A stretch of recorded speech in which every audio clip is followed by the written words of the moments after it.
Time to give the citrus some fertiliser. There's a row of citrus down there. I'll give them some CK88 fertiliser.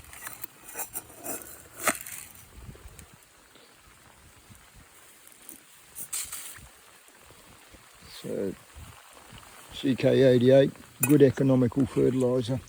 Fertilising now, the ground's nice and wet. Had a good rain event again, 100 mil probably the last few days. And there's another 20 or 30 mil probably left. And so that'll go into the ground, dissolve into the ground well. And if I have time, I'll go up and put a bit on those pumpkins. And there's also a rose garden up there too.